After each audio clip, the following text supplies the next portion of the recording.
What's that, Chris?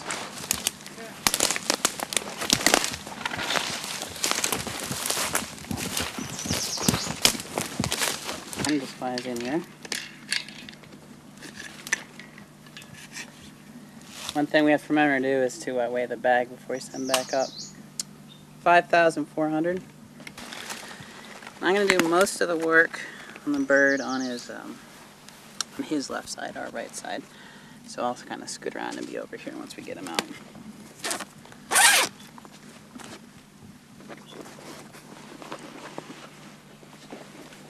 First thing I'm trying to do is get a hold of his talons,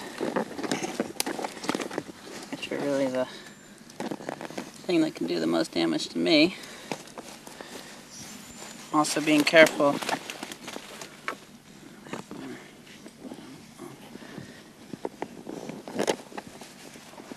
not to hurt his wings. Okay, now if you can kind of grab him around his body, actually grab both his wings. I am. Okay. I'm gonna pick up. Ready? Yep. Up. Great, and up and down my lap. Looks like a little. Oh, he cut himself. Damage. One of his. Well, he stuck himself with his own talon. Yeah. It's not a big deal. Hey, buddy. Okay, so let me lay him down. Down like that. Ooh, buddy. Okay. Okay, now we're gonna cover his head. Okay, now get his other wing over. Great. Got it. Put this over like this. Okay, let me grab. Now he should kind of be fairly calm right now, so you can let go of his body. Let go of his body. And step over him? Yep, you can grab. Can you grab his talons like this, the way I have him? And put your finger in between the way I do. There, great. Okay, so he's breathing kind of hard, so we want to.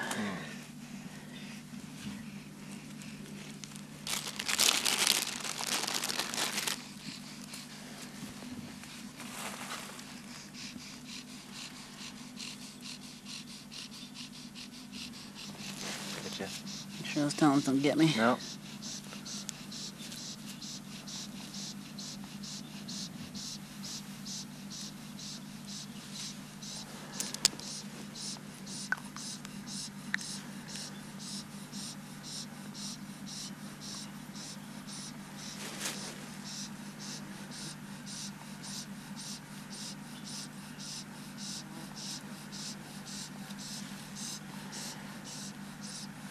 So tell me why you're doing all this stuff now. What's the reason for taking blood? So this is part of a mercury study, and we've been taking blood samples of eagles across the entire state. Chris has been a part of a very large effort that I'm not sure exactly, but this is probably sample perhaps like 55 of this year. And part of the effort is new nests, and then also resampling nests that were sampled 12 years ago to see how things have changed. The effort right now is in the sampling, and then all the samples then go off to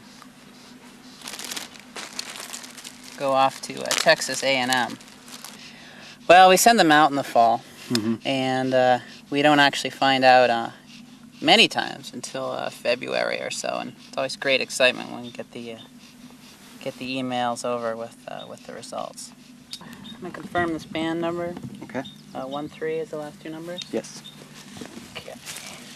The band's on such a fashion that if somebody was able to get a good look at it at the spotting scope years from now, they might be able to read it.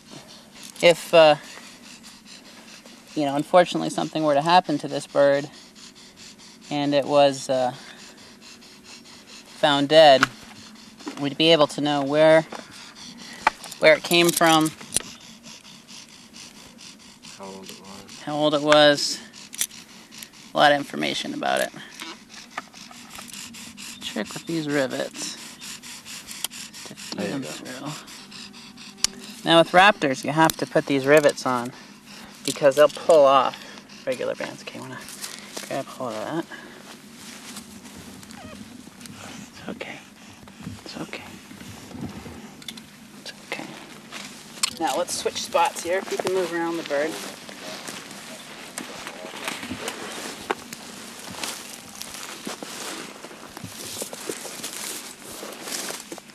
How you doing? That's his wing feathers there.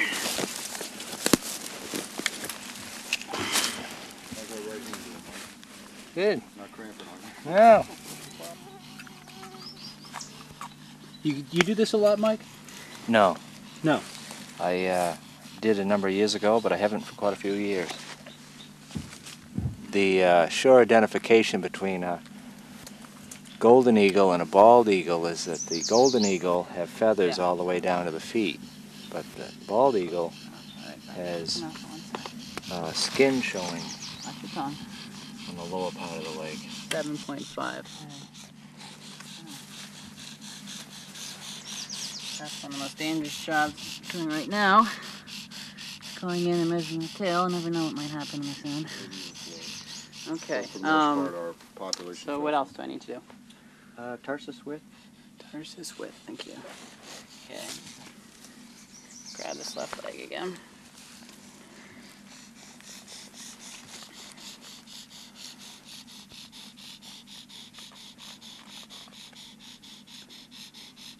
That would be 18.4. Are we good? We got breast feathers to Yep. take down or other? Nope. Okay, PBS? Yeah, we'll do that afterwards. Okay. Let's weight the of bag? bag. Yeah.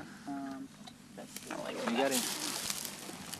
Actually, one of the easier ways to hold him is like a baby. Okay, bring the bag up around him. Whoop, hold on. Let's get his talon down there.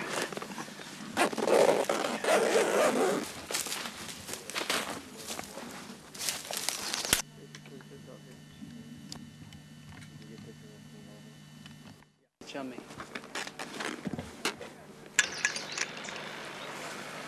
Hold one.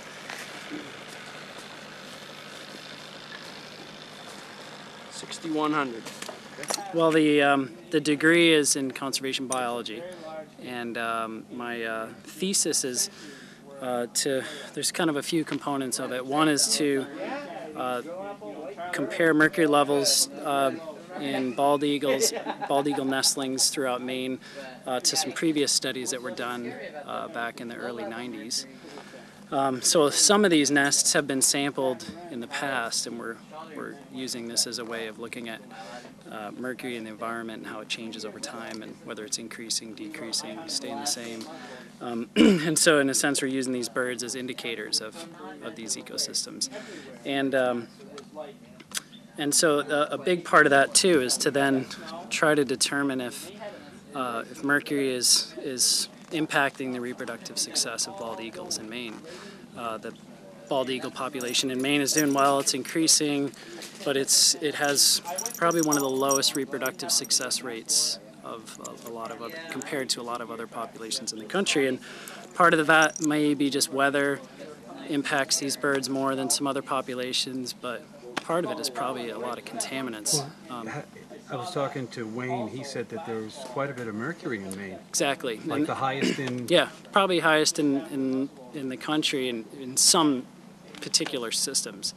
And you know, in some areas like in the Orrington area, it's point source where, you know, a lot of mercury has just been dumped into the watershed. And that water, you know, those rivers end up in lakes, and the mercury works its way up the food chain through the fish and all the way up into the high trophic level birds like eagles and loons.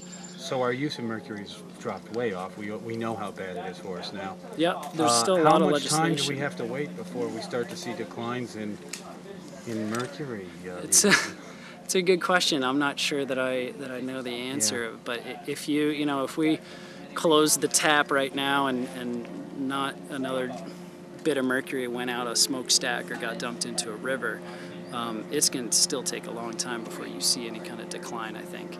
And you know, and it's also naturally occurring. There's some areas where there's really high mercury levels. There's a belt, I think, over in the northwest that has has had quite a few studies done on some fish-eating birds like eagles, and there have been tremendously high levels of mercury in those birds, and I don't think it's anthropogenic at all. It's naturally occurring mercury that's just worked its way up the food web. Out here, you know, we're kind of at the tailpipe of the country, and it tends to be completely... You never hear about acid rain as much as you used to. Right. Dead ponds, dead Yeah. fish were gone, you know. Yeah, yeah. But these lakes, are they in good shape? I'm sure, you know, it depends on how you look at them, and I'm probably not the best one to. I mean, to ask, I'm a but- fisherman, Yeah. so I see a lot of fish in them. Well, this is the thing with mercury is it comes out of the smokestacks in an inorganic form, which isn't really toxic, doesn't work its way through the food web, and from lake to lake, depending on a variety of factors like pH and amount of wetland acreage, and basically there's a sulfur-reducing bacteria in the substrate that converts that mercury that's coming out of a smokestack into an organic form, methyl mercury, and that's the form that goes through the food web. And so if you are in a system that really has a high methylation rate, then you're probably going to have a lot more mercury in the fish, and you might want to think twice about eating those fish. But you can go across the street to another lake, and it may have completely opposite low or high levels. And so that's why we've been really trying to, in this study, sample as many different watersheds as we can, and we're doing a fairly good job of that. Gives you a good So- idea, right. even by looking at the birds. Right. You look they at these eat the birds. fish. Yep, they're eating the fish, and we're collecting prey remains. So we have an idea what they're feeding on. Yeah. We can look at the mercury levels in those birds, get an idea what's going on in that watershed, and we sort of bounce around the state, hitting these different watersheds, and we'll have a good idea. And then there's this sort of temporal piece where we're able to actually resample birds that have been sampled, well, nests that have been sampled before, and so we're able to compare to 10 years ago. All right. Wow, you're big, aren't you? Be firm, but because unlike a loon or something, that's a diving bird. Right. Which bones are pretty heavy. These guys' bones are still fairly delicate. The federal government, who has management authority over the bald eagle, over its continental population, they announced approximately 4 years ago the delisting of the bald eagle. It was taken from endangered to threatened status, and now they announced it'll be 3 years ago next month. They announced that they were proposing to remove the bird from threatened and endangered status totally. Into that sheath of these feathers. So we're expecting soon that we're going to see a further proposal and movement towards removing the bird, and they've done very well. All right. They recognize five populations on the continent, 5 distinct We weighed the bag, populations, is that right? and the New England population is the population that's lagged behind the others, and that's why Can you pass me that green bag, please? they've stayed on the list. And but eagles are doing very well. Talk to people that live along the coast, especially in Washington, Hancock County, where we have the bulk of the population. They're quite common, and we've really come a long way since their low point in the 60s. So. You got him. Oh, he's light. He feels, they do feel hollow though, you know? They feel, you know what I mean? Like you're picking up balsa wood with feathers. You know? They're not as dense as you might think.